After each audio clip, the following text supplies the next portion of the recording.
Why am I so hungry all the time? So this member's been on keto for 2 weeks and is finding herself constantly hungry. So there's a couple things we need to look at and a few questions we need to ask. Number one, how big of a calorie deficit do you have?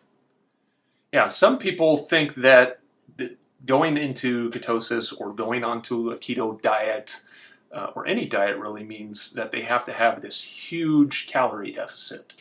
And we're not talking about fasting or anything related to fasting. We're just talking about not eating enough food. So when you are your first 2 weeks of the keto diet, you're already putting stress on your body, right? Your body has to learn how to, first it empties its stored glycogen. Yep. Right?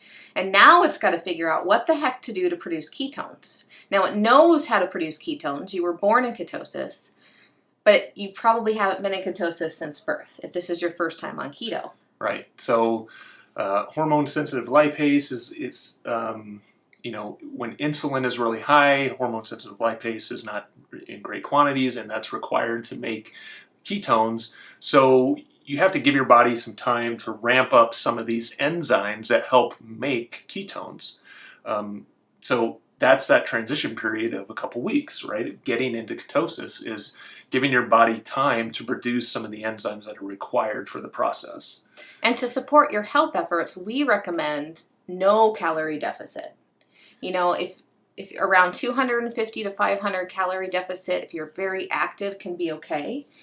But as a general rule, especially if you're trying to heal disease, you want to eat at about where you're burning. Yeah. So the focus right now is getting into ketosis, not calorie deficit at all. And you can make that switch at the same calorie levels just by modifying how many carbohydrates you eat. Right. So avoid the processed food, keto processed food slide, right? Slip and slide. It's very tempting to, grab the Slim Fast shakes and bars and we won't even get into the junk that's in a lot of that stuff on our store shelves that are labeled keto. But if you are just drinking shakes and that's all you're eating, shakes and bars and processed stuff, you're going to struggle with satiety. Yeah. So, our free Facebook support group is called Whole Keto because we really advocate eating whole foods. And keto is actually one of the easiest lifestyles to eat whole foods in. You can do things like nuts, right? You can have a serving of nuts. You can eat cheese. You can do whole food keto and not have a lot of cooking. Yeah. I don't know. We have friends at Keto Chow and their product is great. It's probably not something I would recommend for somebody in the first couple of days. Like you said, that there's issues with satiety when you're not consuming a whole food that needs to be broken down by your body to be digested, whereas a liquid is very easily digested and doesn't require a lot of work. So there's less signaling, less satiety signaling. So again, like whole food's more important, but there's times and places for those supplements for a thing like Keto Chow or something like a keto brick or something like that. There's absolutely, I love that type of stuff now because it's convenient for different periods of my life. Right, but when you're struggling with hunger, you're struggling with satiety, right? You don't feel like you're getting enough food and you're hungry all the time. So this is not the time to turn towards those processed foods. So if you're eating a lot of things that come in packages that say keto on the package, question that. Yeah. And start looking towards more whole food sources. So do you want to talk about this one or do you want me to start? You go ahead. All right, so then look, is it hunger? Is it hunger or is it automated cueing? So, for example, say you've been eating breakfast every morning at 8 a.m. like your entire adult life. So like that 10 or 15 years you've been eating breakfast every day at 8 a.m. So our brains run on autopilot. Like one of the best examples of this is backing your car out of your garage. Right? The very first time you moved into your house, maybe for the first few weeks, your brain was on high alert as you backed out of the driveway. But after that, it's all autopilot. It's something that you sit in your car, your brain goes, oh, I know what to do, and you just flip into autopilot mode. Well, have you ever driven to work and got there and been like, I don't remember the drive here. Yeah. Or driven home.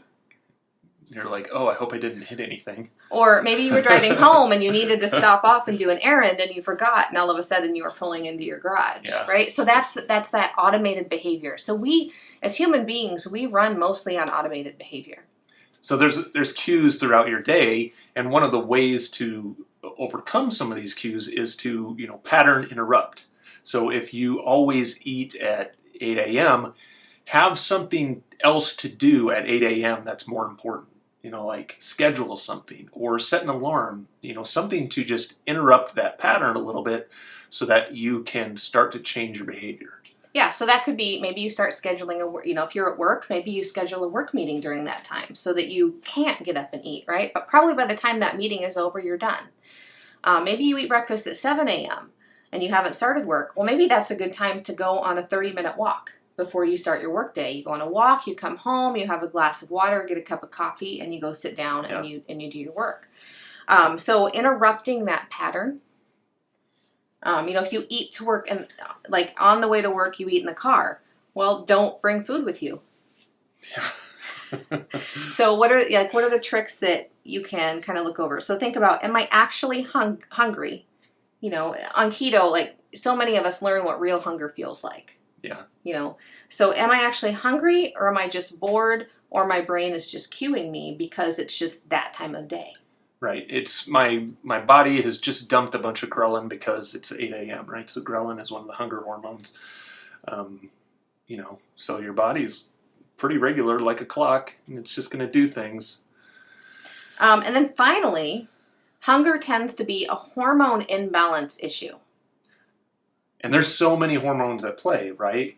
Like leptin and ghrelin and insulin and glucagon. Like there's all of these hormones that are at play with eating and satiety. And then we haven't even gotten in, and then there's the sex hormones, right? Estrogen, progesterone, testosterone. So, so you got to look at your hormone balance. How is your sleep quality?